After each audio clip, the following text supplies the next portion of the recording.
Hi viewers, ಎಲ್ಲರಿಗೂ ನಮಸ್ಕಾರ. Viewers ಜೊತೆ ನನ್ನ ಲೈಫ್ ಸ್ಟೈಲ್ ಚಾನಲ್ಗೆ ಸ್ವಾಗತ. ಬೆಳಿಗ್ಗೆ ನಮ್ಮ ಬೆಡ್ರೂಮ್ ಕಿಟಕಿಯಿಂದ ಓಪನ್ ಮಾಡಿದ ತಕ್ಷಣ ಈ ರೀತಿ ಒಂದು ಎದುರುಗಡೆ ಮನೆಯಲ್ಲಿ ಸುಂದರವಾದ ಒಂದು ಹೂವಿನ ಗಿಡ ಹಾಕಿದ್ದಾರೆ.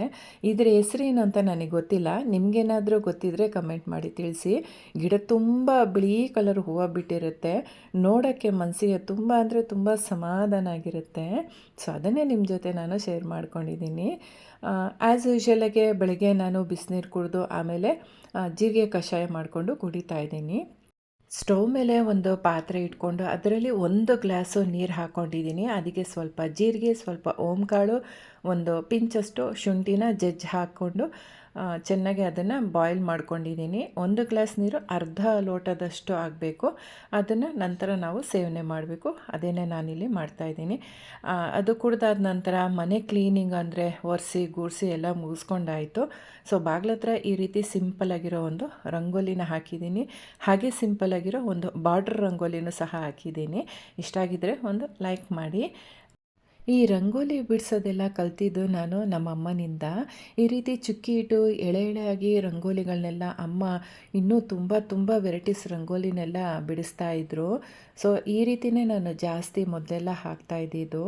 ಈಗ ಅಮ್ಮ ನನಗೆ ತುಂಬ ಅಂದರೆ ತುಂಬ ನೆನೆಸ್ಕೊತೀನಿ. ಒಂದೊಂದು ಕ್ಷಣವೂ ಅವರು ನನಗೆ ನೆನಪಿಗೆ ಬರ್ತಾರೆ. ಅದೇನೋ ಹೇಳ್ತಾರಲ್ಲ, ಅದಂತೂ 100% ಕರೆಕ್ಟು. ಅವರಿದ್ದಾಗ ಅವ್ರ ಬೆಲೆ ನಮಗೆ ಗೊತ್ತಾಗೋದಿಲ್ಲ. ಅವರು ಇಲ್ಲದೇ ಇದ್ದಾಗಲೇ ಅವ್ರ ಬೆಲೆ ನಮಗೆ ಗೊತ್ತಾಗೋದು. ನಿಜವಾಗ್ಲೂ ತುಂಬ ಮಿಸ್ ಮಾಡ್ಕೊತೀನಿ ಅಮ್ಮ ನಿಮ್ಮನ್ನು.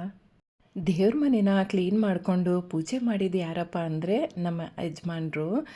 ಈ ಜನ್ರೇಷನಲ್ಲಿ ಗಂಡಸರು ಇಷ್ಟು ನೀಟಾಗೆ ಮಾಡೋದು ನಾನಂತೂ ಎಲ್ಲೂ ನೋಡಿಲ್ಲ.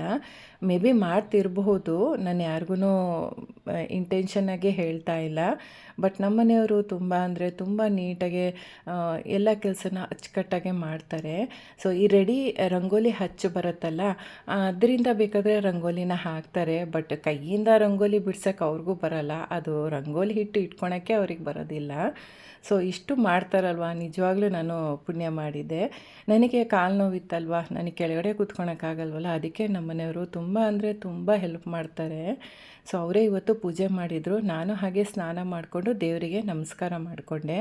ಇವತ್ತು ಬೆಳಗ್ಗೆ ತಿಂಡಿ ಬಂದು ಜೋಳದ ರೊಟ್ಟಿ ಮತ್ತು ಕ್ಯಾಪ್ಸಿಕಮ್ಮು ಆಲೂಗೆಡ್ಡೆ ಕಾಂಬಿನೇಷನಲ್ಲಿ ಕರ್ರಿ ಮಾಡಿದ್ದೆ.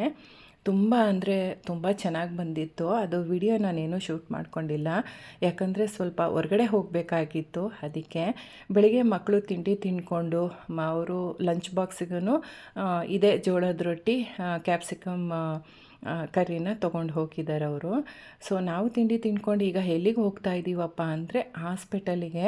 ಇದೇನು ಬರೀ ಹಾಸ್ಪಿಟಲಿಗೆ ಸುತ್ತೋದೇ ಆಯಿತಾ ನಿಮ್ಮ ಕೆಲಸ ಅಂತ ತಿಳ್ಕೊಬೇಡಿ. ಈ ಸಲ ಹೋಗ್ತಾ ಇರೋದು ನನಗೋಸ್ಕರ ಅಲ್ಲ, ನಮ್ಮ ಮನೆಯವರಿಗೋಸ್ಕರ. ಅವರಿಗೊಂದು ಸ್ವಲ್ಪ ಕಣ್ಣಿಂದೇನೋ ಪರೀಕ್ಷೆ ಮಾಡಿಸ್ಬೇಕಾಗಿತ್ತು. ಅದಕ್ಕೆ ಅಪಾಯಿಂಟ್ಮೆಂಟ್ ತೊಗೊಂಡಿದ್ವಿ. ಇವಾಗ ಹೊರಟ್ವಿ ನಾನು ನಮ್ಮ ಮನೆಯವರಿಬ್ಬರು. ಇವತ್ತು ನಾನು ವೇರ್ ಮಾಡಿರೋ ಒಂದು ಡ್ರೆಸ್ ಬಂದು ಅಂಬ್ರೆಲಾ ಟಾಪ್ ಅದು. ಅದಕ್ಕೆ ವೇಲ್ ಬಂದಿದೆ, ಪ್ಯಾಂಟ್ ಏನು ಬಂದಿಲ್ಲ ಅದ್ರ ಜೊತೆಗೆ. ಸೊ ಸಖತ್ತು ಸಾಫ್ಟ್ ಮೆಟೀರಿಯಲು, ತುಂಬ ಚೆನ್ನಾಗಿತ್ತದು. ಸೊ ಅದನ್ನೇ ಇವತ್ತು ನಾನು ವೇರ್ ಮಾಡಿದ್ದೀನಿ. ಲಾಸ್ಟ್ ವೀಕ್ ಹೀಗೆ ಹೊರಗಡೆ ಹೋದುವಾಗ ನಾನು ತೊಗೊಂಡಿದ್ದೆ ಅದು ಟಾಪನ್ನು. ಹಾಗೆ ಈಗ ಇಬ್ಬರು ನಾವು ಹಾಸ್ಪಿಟ್ಲಿಗೆ ಬಂದಿದ್ದೀವಿ. ಇಲ್ಲಿ ಕಣ್ಣಿನ ಪರೀಕ್ಷೆ ಮಾಡಿಸ್ತಾ ಇದ್ದಾರೆ. ಸೊ ನೀವು ಇಲ್ಲಿ ನೋಡಬಹುದು. ಇಲ್ಲಿ 2 ಹಾಸ್ಪಿಟ್ಲಿದೆ. ಒಂದು ದೊಡ್ಡ ಹಾಸ್ಪಿಟ್ಲ್ ಇದೆ. ಇಲ್ಲಿ ನಾರ್ಮಲಾಗಿ ಫಿಸಿಷಿಯನ್ನು, ಕಣ್ಣಿನ ಡಾಕ್ಟ್ರು, ಆರ್ಥೋ, ಸೊ ಎಲ್ಲ ಇಲ್ಲೇ OPD ಎಲ್ಲ ಇಲ್ಲೇ ತೋರಿಸ್ಬೋದು. ಇದು ಬಂದು ಆಪೋಸಿಟಲ್ಲೇ ಡೆಂಟಲ್ ಕ್ಲಿನಿಕ್ಕು ಹಾಸ್ಪಿಟಲ್ ಇದೆ. ಸೊ ಅಲ್ಲೂ ಒಂದು ಸ್ವಲ್ಪ ಟೆಸ್ಟ್ ಮಾಡಿಸ್ಬೇಕಾಗಿತ್ತು. ಅಲ್ಲೂ ಚೆಕಪ್ ಮಾಡಿಸ್ಕೊಂಡು ಕಣ್ಣಿನ ಪರೀಕ್ಷೆನೆಲ್ಲ ಮಾಡಿಸ್ಕೊಂಡ್ವಿ. ಸೊ ಡ್ರಾಪ್ಸ್ ಹಾಕಿದ್ರು. ಅಲ್ಲೇ ಒಂದು ಸ್ವಲ್ಪ ಹೊತ್ತು 2 ಅವರ್ಸ್ ಅವರು ನಮ್ಮ ಮನೆಯವ್ರು ರೆಸ್ಟ್ ತೊಗೊಂಡ್ರು. ಯಾಕಂದರೆ ಗಾಡಿಯಲ್ಲಿ ಬಂದಿದ್ವಲ್ವ ಅದಕ್ಕೆ. ಸೊ ಎಲ್ಲ ಮುಗಿಸ್ಕೊಂಡು ಈಗ ಮನೆಗೆ ಹೊರಟ್ವಿ. ಸೊ ಇದಾಗಿತ್ತು ಇವತ್ತಿನ ಬ್ಲಾಗು. ನಿಮಗೇನಾದರೂ ಸ್ವಲ್ಪನಾದರೂ ಇಷ್ಟ ಆಗಿದ್ದರೆ ಪ್ಲೀಸ್ ಲೈಕ್ ಮಾಡಿ, ಸಬ್ಸ್ಕ್ರೈಬ್ ಮಾಡ್ಕೊಳ್ಳಿ, ಸಪೋರ್ಟ್ ಮಾಡಿ. Thank you for watching.